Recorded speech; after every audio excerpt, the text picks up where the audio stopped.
The man who had rescued her from certain death. The man who had robbed her of everything. He just sat there with his fishing rod in deep silence, motionless.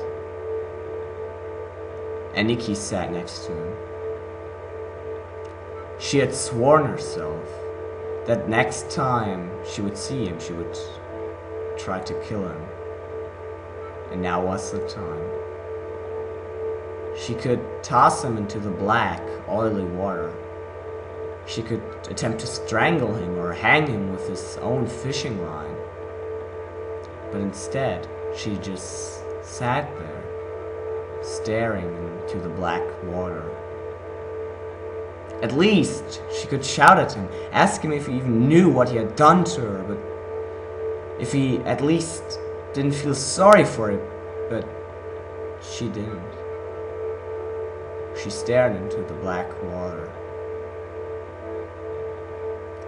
It seemed like an eternity, but after half an hour, Nikki stood up, simply saying, "I've got to go now," and left the shady man.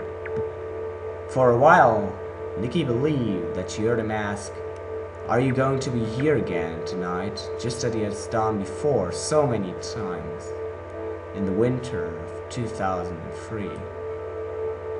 But as she turned around, she noticed that his lips weren't moving.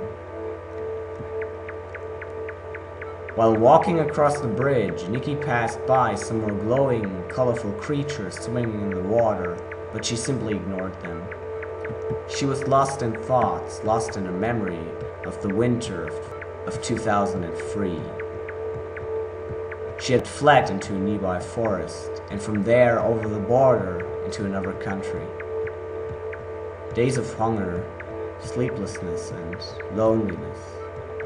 All alone in the unforgiving forest, just her and a few things she had taken with her from what she had called her home for almost 4 years.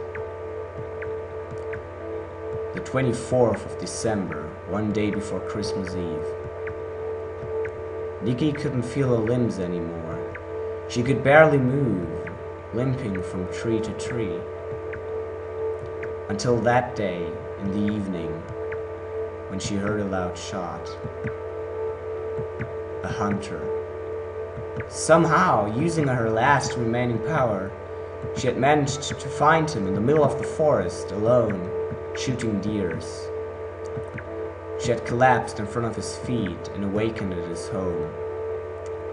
It had been a warm, secure house, far away from the big towns, alone in the forest. Nikki had been too thankful to realize what had happened afterwards. Her thoughts returned to the present as she walked down some stairs and found herself back in the canalization. Again, as she walked alongside the concrete wall, she could feel those deformed creatures staring at her from the rectangular holes in the wall.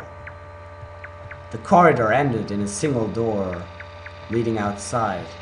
It was a large steel door, and Nikki had trouble opening it. The light beyond the door blinded Nikki enough to wake her up.